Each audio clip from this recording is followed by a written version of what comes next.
మోహన్ బాబు కూతురు మంచులక్ష్మి గురించి కొత్తగా చెప్పాల్సిన అవసరం లేదు. తనదైన మాటల్లో సోషల్ మీడియాలో అప్పుడప్పుడు హల్చల్ చేస్తూ ఉంటుంది. ఇండస్ట్రీలో స్టార్ హీరో హీరోయిన్లతో ఈమెకు చాలా సంబంధాలు ఉన్నాయి. తాజాగా అలాంటి ఓ విషయాన్ని మంచులక్ష్మి బయటపెట్టింది. ముంబైలో తను రామ్ చరణ్ ఇంట్లో రహస్యంగా ఎందుకు ఉండాల్సి వచ్చిందో రివీల్ చేసింది. అలానే తమ సీక్రెట్ వాట్సాప్ గ్రూప్ గురించి కూడా తాజాగా ఒక ఇంటర్వ్యూలో మొత్తం బయటపెట్టేసింది.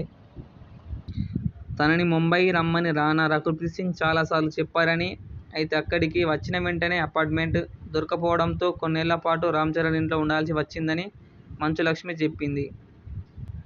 ముంబైకి నేను షిఫ్ట్ అయినప్పుడు అక్కడ ఉండటానికి నాకు అపార్ట్మెంట్ లేదు. దీంతో రామ్ చరణ్ ఇంట్లో ఉన్నాను. ఈ విషయం నేను ఎవరికీ చెప్పలేదు. ఒకవేళ చెబితే మీరు రామ్ చరణ్ ఇంట్లో ఉంటున్నారు కదా, మీరు పని చేయాల్సిన అవసరం ఏమిటి అని అంటారు.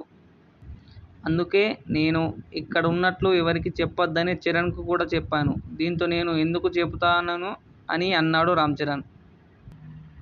కానీ నా నోరు ఆగదు కదా, ఇప్పుడు నేనే చెప్పేశా. కానీ అంత అందమైన ఇంట్లో ఉండటానికి నాకు మనసొప్పలేదు. దీంతో వెళ్లిపోతానని చెప్పా.